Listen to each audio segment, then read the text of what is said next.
There's that famous hadith where the Prophet ﷺ talks about this man who loses his camel and finds his camel after thinking that he's going to die in the desert. And he's so happy when he finds that camel with all of his belongings on it that he calls out to Allah, and in his happiness he stumbles and he says, Anta abdi wa ana rabbuk, you are my servant and I am your Lord, mixing it up out of min shiddati farahihi, because of how joyful he is in those moments. And the Prophet ﷺ saying, Allah is more pleased with the repentance of one of you than that man would be when he found his camel.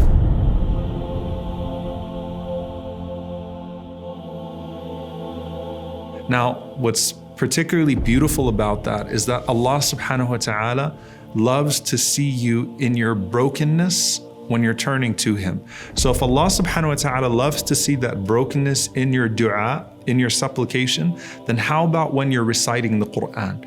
And for someone who converts to Islam, or someone who's not used to the recitation of the Quran, and they're hearing people recite the Quran beautifully with tajweed and no issues whatsoever, and they're seeing the reciters and people that have no issues grappling with the understanding, and they're thinking, that could never be me. But they're going to make the effort to learn, a little bit of Arabic, to work on their tajweed, to recite the Quran daily. They're going to come to the Quran halaqas, and when people go around and they recite, they're okay with being the ones that are going to stumble a bit and that, are going to take a little bit more time.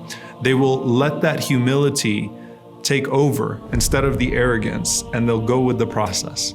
The Prophet ﷺ, he said, Al-Mahiru bil-Quran, ma'a-safarati al-kiram al-barara, that the one who has no issues reciting the Quran, the one who's proficient with the recitation of the Quran, is with the noble and righteous scribes from the angels. Those angels that Allah mentions, kiram and barara. What better do you want than that? The noble scribes for being a noble reciter of the Quran, someone who recites it fluidly, no issues whatsoever. And then the Prophet ﷺ said, the one who recites the Quran and stumbles over it, وَهُوَ عَلَيْهِ شَاقٍ, and struggles with it, has hardship, and learning the recitation, will have 2 times the reward of that person who is with kiram and barara. Their station and their reward will be double the one who recites fluently and with ease. That's an incredible hadith, because what it shows you is that the struggle itself is worship. And arrogance is a great barrier and hindrance to worship and bettering yourself in the sight of Allah subhanahu wa ta'ala. And it is humbling, especially for someone who, knows how to read in another language and has had no issues learning and building themselves up in other ways. And here they are learning once again how to read, and there are people around, and they have to humble themselves either to a teacher or to the people in the circle, but they're not going to let that get in the way of having that pleasure of Allah subhanahu wa ta'ala and having that station with Allah subhanahu wa ta'ala. So they're willing to put aside their ego so that they could draw close to their Lord.